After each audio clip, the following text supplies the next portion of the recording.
if you look at the black-white wealth gap, the white median wealth is 284,000, black wealth is 44,000. What's the difference? A house. A house. A house explains that entire difference. And not being able to update appraisals because there's not enough appraisers to actually do the work. We will be able to train the next generation to be able to put out reliable numbers, which will have a total impact on America as a whole in city, county, state, and federal agencies to be able to replace an aging workforce with a successful plan.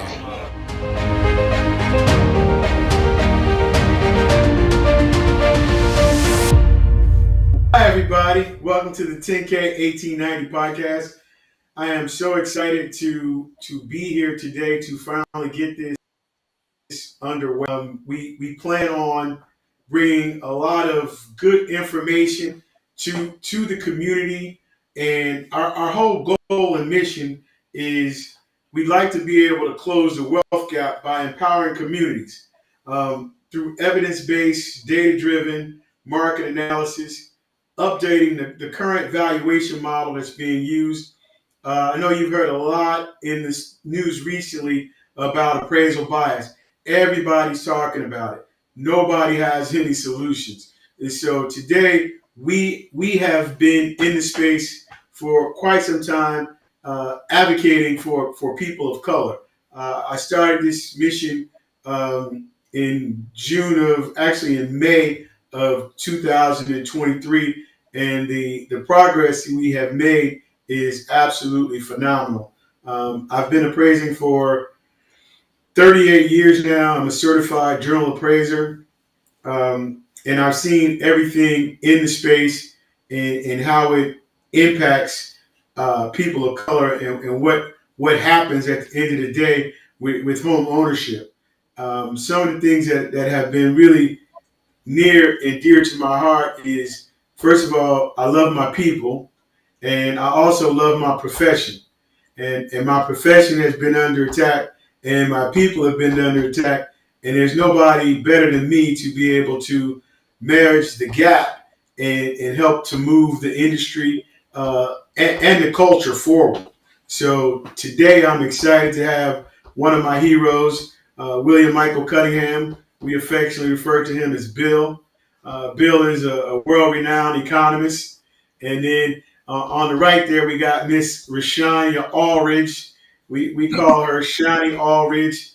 The students on our 1890 tour call her Mama Bear. Her daughter is at Tuskegee Institute University. So when we go on tour, she wants to mother and baby all the students. And everybody knows her and loves her. She's got her own podcast.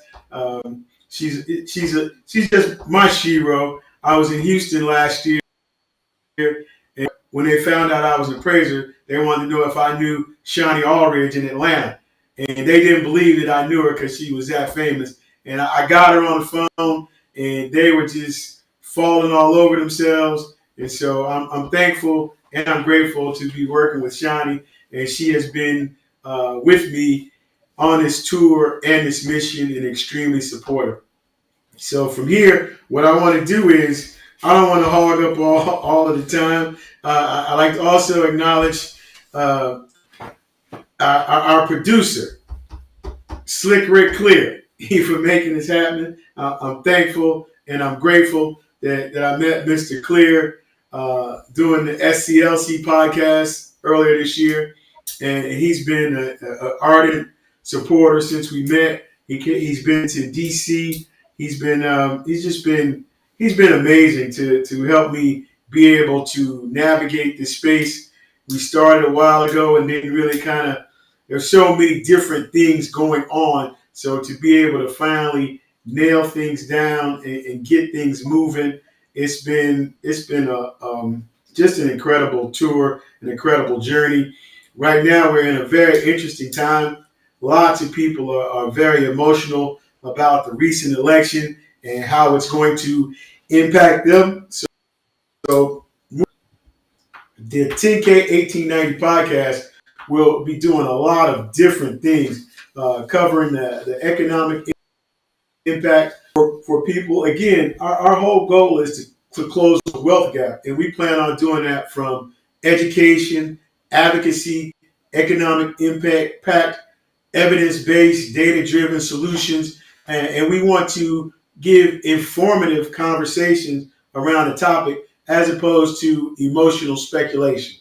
So with that being said, I'm going to turn it over to, and I'm going to have to up the budget for because Bill is extremely sharp and I'm feeling kind of raggedy right now. So, You're Bill, fine. You're fine.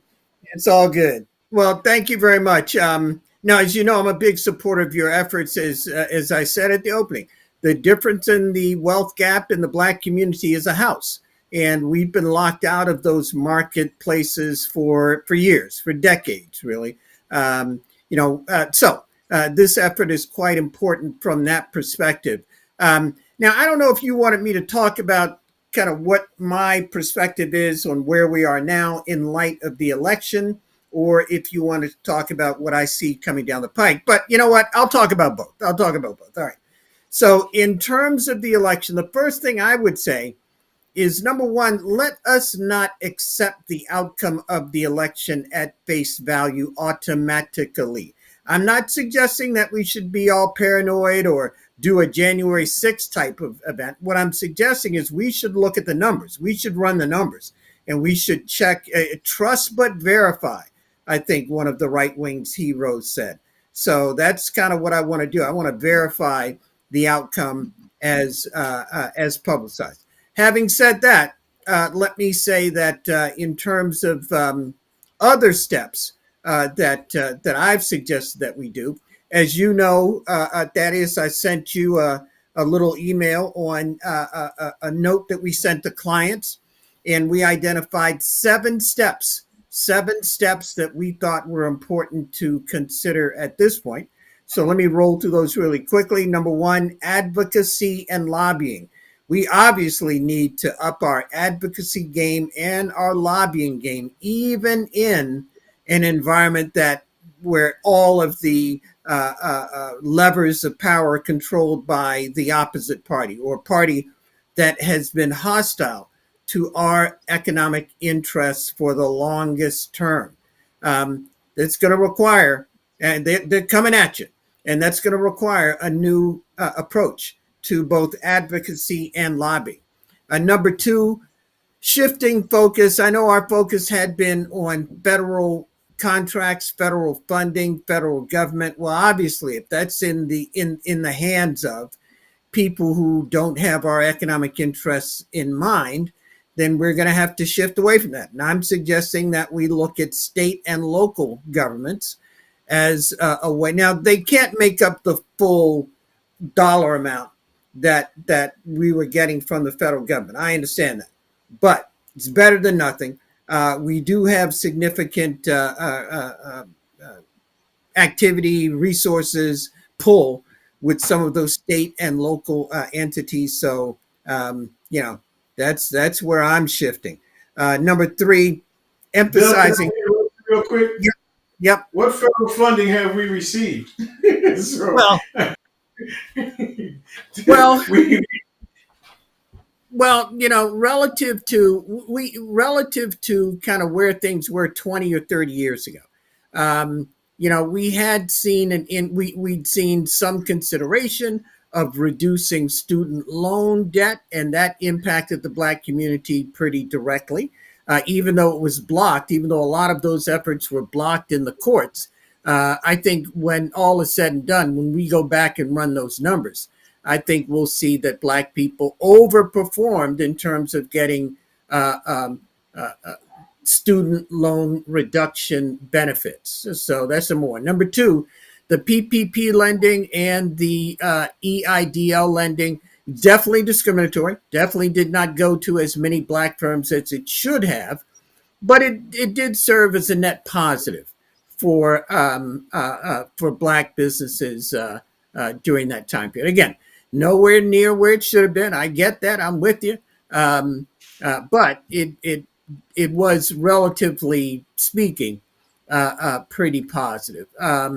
There were other areas. The other thing is certainly on the employment side, we saw black unemployment come down, again, relative to where it was during, say, George W. Bush's day, and during some prior Republican administrations.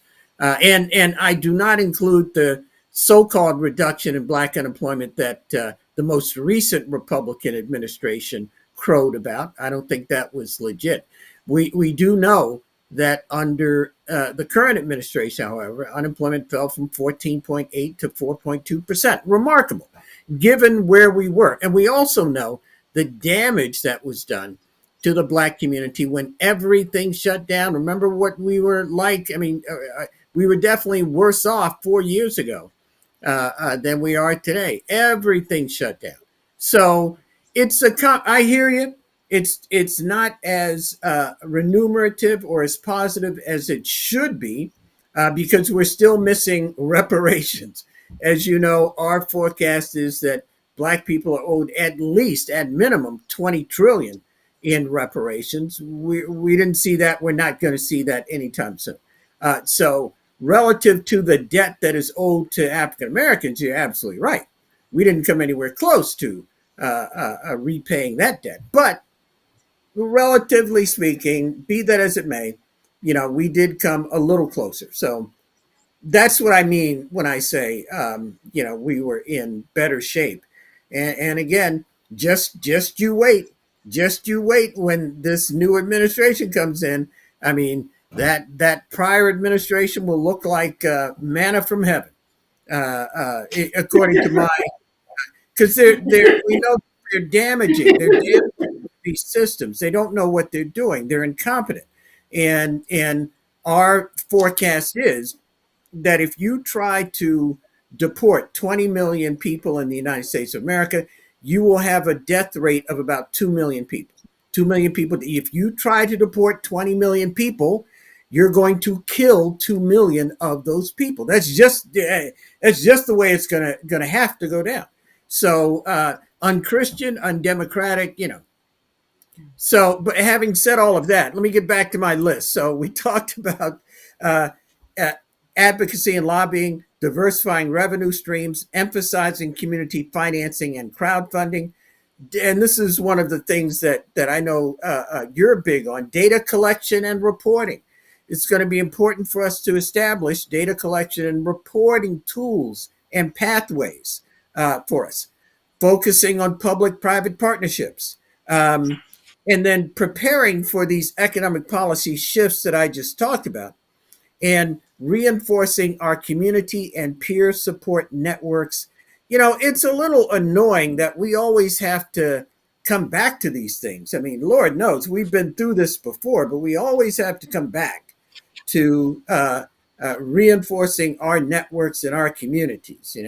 It's what we did to get under the Obama administration. It's what we had to do under George W. It's what we had to do under Trump. It's very tiring, but it is what it is. That's where we are, and that's what I'm suggesting that we're going to have to do. Well, I think all of your suggestions are on point. I'm really excited to be working with you in your wide breadth of knowledge and being able to tie it back to how it impacts the community. So, one of the things that I'm always talking about is advocacy, and there's been nobody to advocate for Black people in the space. It's always being hijacked. Yeah. When I started the 10,000 Minority Appraisers, it was because some of my lenders were saying, "Well, we could give you more money if you make it Black and brown or Black and Hispanic." And so it was like, why can't I just be Black? I mean, I don't. Those other groups don't necessarily include us when they're doing things, and then we carry the burden for everybody, and That's right. everybody benefits from us. And so my whole goal is not to exclude anybody, but we are just as American, if not more American than anybody else. And so that is what the whole point was. But as I traveled the country and realizing that there was nobody advocating for Black home ownership equity wise. There was nobody advocating for Black appraisers inclusion wise. And today, I find it quite hilarious that all of the appraisers are now the victims. They have been berated, and they have PTA unfairly accused of bias. And to their defense, the bias that we see, a lot of it is not their fault. The bias is systemic because the appraisal model is outdated. Yeah. So that is probably the biggest factor nobody wanting to change. But for them to claim that they're totally the victims is disingenuous at best. And then in the appraisal space, everybody that's advocating and talking about bias is not familiar with the appraisal process. So appraisers have a strict accordance of use path that they have to follow. Now everybody else can do whatever they want to. So the appraisers are handicapped. So we are here to be able to tell the whole story and bring everybody together. Now I'm going to get off this little soapbox so we can get to Miss Shani Aldrich and give her a chance. Shani is a broker and an appraiser, and she does a good job. And she represents girl power, black girl magic, all of the above. And so I'm going to let Shani go ahead and do her thing. Shani, go ahead. Yeah, absolutely. I'm so happy to be here. Thank you so much. And, of course, I agree a lot with you and Michael. Um, I believe that it's clear what we're dealing with. Like, we don't have to act like we don't know what's going on. I have so many conversations with people, and they literally say, Shawnee, what do you suggest? Should we remove all of our personal artifacts? Yeah. Like, come on. Like, why do we have to do all this? And so these are common conversations that I'm having here. And so it's everyone knows what's happening. But I believe that we can get to a point where there's a level playing field, but we have to act now. You know what I mean? We can't just keep, like you said, sweeping it under the rug. Like, why are we doing that? We have to act now. And so traveling and speaking to so many people, we have to create more of an awareness. I'm so excited to be a part of it and to participate because there is a need out here right now. And so, and we're on the top of that. And so I'm really grateful. This is really good. So, Shani, I'm going to have to take issue with what you just said for a little bit and defer to Bill. I don't think we can level the playing field. I think, according to the statistics I've seen, it's going to take Bill to level the playing field. The current rate, there we are. So, I think level playing field is a pipe dream. I believe, now, Bill, this is where you come in. I believe that we can close the wealth gap by 10% in 10 years. I believe we can increase the gross domestic product by 10% just through accurate valuations. I'll get into that a little bit more later. But also, I think we can reduce the national debt by 10% through accurate evaluations on federal government land and Native American tribal lands. So, Bill, I'm going to go ahead and let you speak to that even playing field that Shani referred to. Shani, I think it's an admirable goal, but of course, if I'm Optimism. well, I mean, I'm not trying to be, Mr. Serendipity, but Bill, I think you can speak to that better than me. Well, I certainly appreciate the optimism as well. I think Ms. Aldrich is spot on. It is possible to even out that gap. I mean, let's think about one thing that could happen. In exchange for reparations, the federal government could give every black descendant of slaves a house.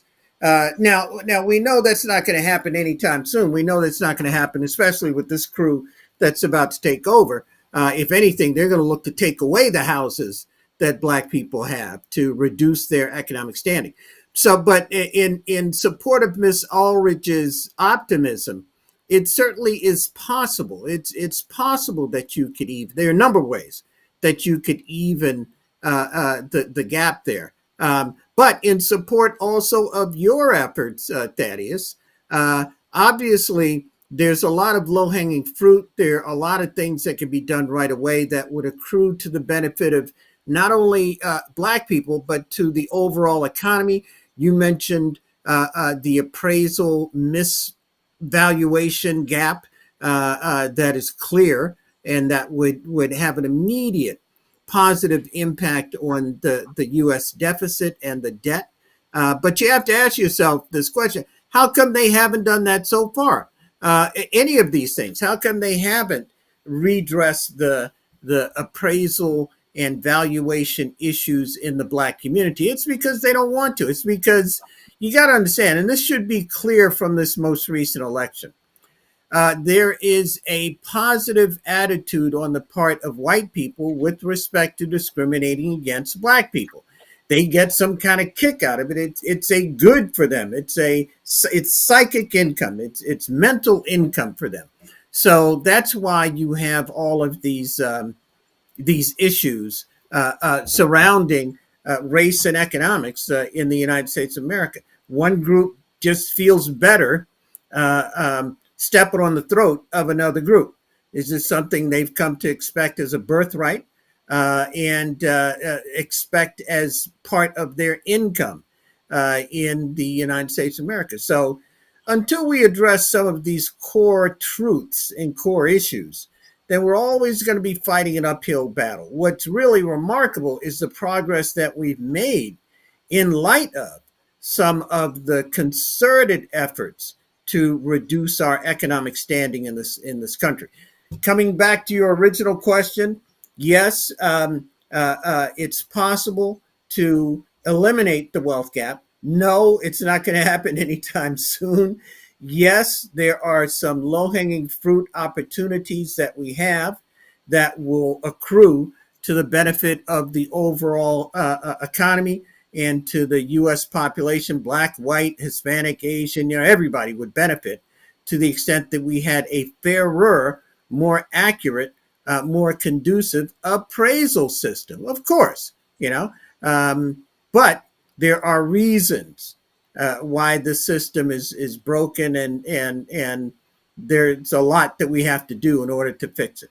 Does that address your question? You addressed quite a bit of it, and I really appreciate it. And the thing that I don't have the depth and breadth of knowledge that you do, but in the appraisal space, I believe I'm second to none. And in that space, that model is broken and outdated, and it's so subjective. And the people who should be advocating and talking about the appraisal space don't. And those that do talk about the appraisal space and address the bias, they come from it from a position of paternalistic privilege. And so basically they're telling you that it's not their fault. And in this space, in the appraisal space, there's no leadership, and then there's no accountability. And so, every time you start to ask the hard questions, everybody screams and runs. It's not my fault. And so I am, let me just say this. I am somewhat hopeful under the leadership of the Appraisal Foundation and Kelly Davids. She has been rather refreshing, but she's only been in less than a year. So overall, I believe the experiment with the Appraisal Foundation, which was created out of the savings and loan crisis, has been an abject disaster for the last 34 years, and we cannot afford to have another 34-year experiment. So I believe that we need to support her, but also the industry needs a total makeover, a complete and total overhaul, and it needs to be done by the federal government because it's costing everybody. It's costing Black, white, and everybody else because of the valuation process, and it's outdated, and it's basically been hijacked, like the medical industry has been hijacked by the insurance companies. Right. The appraisal industry is being hijacked by appraisal management companies who have created an atmosphere of appraisal sharecropping. And with that, the education for appraisers has been watered down. So the appraisers that you have doing the job, are they biased? I don't really want to use bias. I don't want to lean on that. But I think they are grossly incompetent because they have not been trained and they have not been updated. And the appraisal education leaders have been very exclusionary to the point that their fists have been closed so tight, can't nobody get in or out. And in that aspect, over 65% of all appraisers are over 50, with less than 7% are under 35. And so there's nobody coming to take those positions and fill those spaces. And the people that are filling those spaces are not well trained. They're not using their continuing education to continue their education. They're just sort of checking the box. So when you get to complex transactions, they're not able to do anything and utilize the parameters. We already have existing tools to be able to address some of these appraisal issues. Finally got my appraiser license. It was time for the training, right? Before you can really get out there and do it on your own. I was stunned at the lack of it wasn't streamlined. It was just kind of like, oh, find you someone that would like to help you, that would step out and help you, and good luck. And so I think that's really, really sad. And there's so many people that have an interest in being a part of the solution. Brown people, Black people, they're willing to pay the money to get the education, but then there's this roadblock that comes about once you're done taking all these tests and doing your studies, which is finding someone who wants to take the time out to train you. And so luckily I had relationships in the industry, so it was not that much of a challenge for me because, you were there to support me the entire time. But there's so many people that can't get in because of nepotism and cronyism. So they're left out. They're left out. They can't find person to support them. And that was one of the things that I saw and how we could actually close the gap and basically and break down the barriers to entry, which are multiple at multiple levels. And then most appraisers work by themselves, so they're in isolation. The other piece is you have to be able to, in an office, you're able to bounce ideas off of people. So what we've been able to create is we kind of got the best of both worlds. We got a really robust learning management system where we have whiteboards where we can create circles of support. And so in those circles of support, you can log on if you've got a question. If you're an appraisal trainee or an appraisal trainer, because I'm finding that we have to train the trainers to be able to give them market analysis. And that's the other thing, because it's been so nepotistic, you can't train somebody with something that you don't know. And most appraisers, especially the other appraisers, based on privilege, they feel like they already know what they're saying and you have to listen and just have to accept it. So when we've done, there's no perfect appraisal. So in the reconsideration of value, we give the appraiser a chance to explain himself. And then if he doesn't adequately explain, then we can elevate it and escalate it. The problem is again, you've got everybody who's not an appraiser in the appraisal process. So even in the appraisal review process, you don't have appraisers reviewing them. You have processors, you have underwriters. Again, they're not appraisers. They know a little bit about the appraisal process. Let me just use the medical analogy. So when you go to see the doctor, you check in at the front desk. Then you check in with the CNA who check your blood pressure and your weight. You write some stuff down. Then you see the nurse. Very rarely you get to see the doctor. That's the issue with appraising. You don't get to see the appraiser. So you get a whole bunch of stuff, but you got people making decisions that know a little bit about the process. They know some of the symptoms, but they don't know the solutions. And so we're able to provide solutions in the space. And so just for example, my other frustration is that when it comes to us, you've heard me talk about cultural competency, intentionality. Like you just said, there's no intentionality or a footprint in order for you to get there.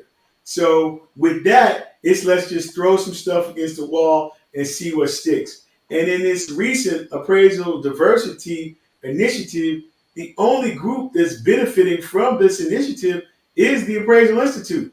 They control all the education. In order to sign up for the first Appraisal Diversity Initiative, Project Reach 1.0, you have to sign over all your intellectual property to the Appraisal Institute, which they have control over, and which I found to be absolutely ridiculous and hilarious. And so, anyway, they send me this MOU. So, hey, feel free to make edits. I make edits, nobody ever calls me back. So I was tickled when I got invited back to Project Reach 2.0. Well, this time it's handled a little bit differently. The Appraisal Institute is still the lead as far as education, but there isn't a requirement to sign this silly MOU giving them all the rights to your intellectual property. Or if they did, they didn't send that one back to me. And then even with that, I got frustrated working on a special panel, and really almost I told him I was contemplating not doing it, but when I went into prayer, which I always do, and God revealed to me that this is not about me and my aggravation. It's about the mission and assignment that He gave me. So I need and He put a spot at the table for me for a reason, because if you're not at the table, you're on the menu. And so I was tired of seeing my people on the menu, as well as we have something to say and something to offer. And I'm really excited about working with Shawnee and Bill as we tour the country. We have a couple of things that we're working with the HBCUs. And that's the other thing. Everybody throws out HBCU like we're a monolithic people, and then they don't have a clue about the HBCU. If you talk to the Appraisal Institute, they were all talking about, oh yeah, we're down at Morehouse. They couldn't name two people at Morehouse, and they all went to Atlanta last year. And so I'm intimately familiar with Morehouse and Dr. Oscar Sistrunk, Professor Oscar Sistrunk, who was the first Black MAI in Georgia and one of my mentors. I'm familiar with um, William Slayton, another Morehouse graduate, works with the Morehouse Real Estate Institute and being in the CCIM, he works with Chase. I'm familiar with Brian King, who teaches at Morehouse. I talk to them all the time. And so if you talk to other organizations, we're here, we're there. Again, Bill, there's no accountability and no leadership. So when I started this thing, my whole goal was if I get out and I run fast enough and hard enough, I can change the direction and everybody else will follow. And pretty much that's what's been happening up until this point. And so, do I get tired? Absolutely.